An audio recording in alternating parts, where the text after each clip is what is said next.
भारतीय कृषि के बारे में कहा जाता है कि भारतीय कृषि एक जुआ है, ये गैम्बलिंग है। इसका कारण क्या है कि भारत में जो कृषि है वो पूरी तरह से नहीं तो काफ़ी अधिक मात्रा में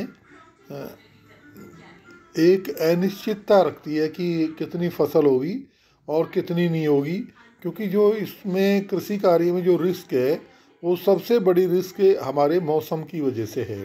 मौसम में खास तौर से बरसात का न होना सबसे बड़ी रिस्क है। इसके अलावा भी कृषि को अल्प वृष्टि कह सकते हैं या अधिक वृष्टि कह सकते हैं, यानी अधिक बरसात कम बरसात तो बहुत बड़ा नुकसान पहुंचाती है।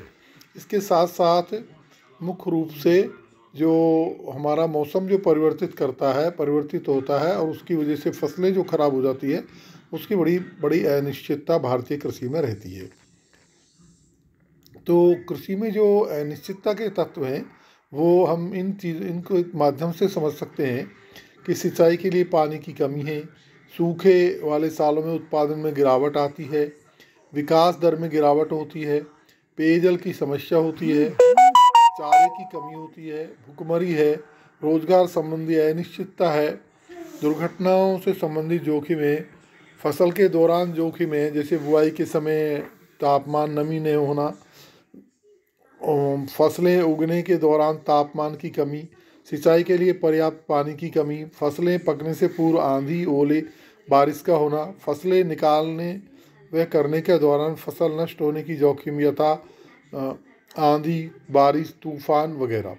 शीघ्र नाशवान फसलें जो होती हैं वो भी ज़्यादा नहीं होती हैं, नष्ट हो जाती हैं।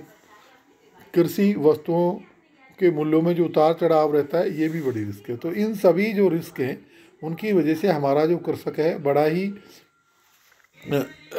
अनिश्चितता की स्थिति में रहता है। पूरी मेहनत करने के बाद भी उसको जो है पूरा अपना कृषि का लाभ नहीं मिल पाता है। तो इन जो है सारी की सारी जो रिस्क हैं, जो सारी की सारी जोखिमें हैं, इनको दूर करने के लिए या इनसे बचने के लिए भारतीय सरकार जो है उसने विभिन्न प्रकार की योजनाएं बनाई हैं, जिनको कि हम देख सकते हैं। भारतीय कृषि बीमा योजना है, भारतीय कृषि बीमा कंपनी बनाई गई थी 2002 में।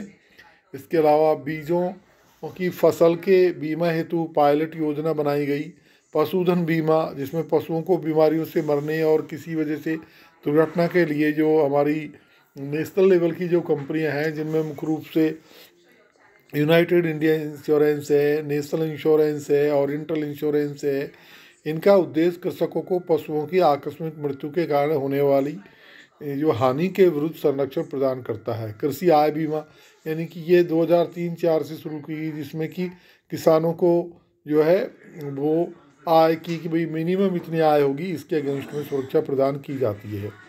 कृषि जिनसों में वायदा व्यापार होता है, वायदा व्यापार जो एक बहुत बड़ा जो वो है, जिसे कि जो हमारे कमोडिटी एक्सचेंज जो खोले गए हैं, इनमें मुख्य रूप से वस्तुएं जो है उनको स्टॉक रखने के लिए या वस्तुओं जो हमारे जितने भी फसलें हैं इनको रखने के लिए विभिन्न गोदाम बनाए गए हैं, और उन गोदामों में जो फसलें हमारे कृषक रख सकते हैं, और उन फसलों में जो गोदामों में जो फसलें रखी जाती है, जो भी उपज रखी जाती है, उसके अगेंस्ट में एक रिसीट सिस्टम है जो कि आजकल बहुत चल रहा है। इसके आधार पर जो है कोई जो है जो वायदा बाजार है उसमें खरीद बेच होती है। अगला है प्रधानमंत्री फसल बीमा योजना, जो कि 2016 से शुरू की गई और वर्तमान में पूरी तरह से सक्सेसफुल है। तो इस प्रकार हम देखते हैं कि भारत में जो कृषि बीमा है उसकी महती आवश्यकता है, और इसके लिए सरकार ने जो है इतने सारे स्टेप उठाए हैं। तो इन सभी चीज़ों को आपको ध्यान रखना चाहिए। Okay, thank you. ये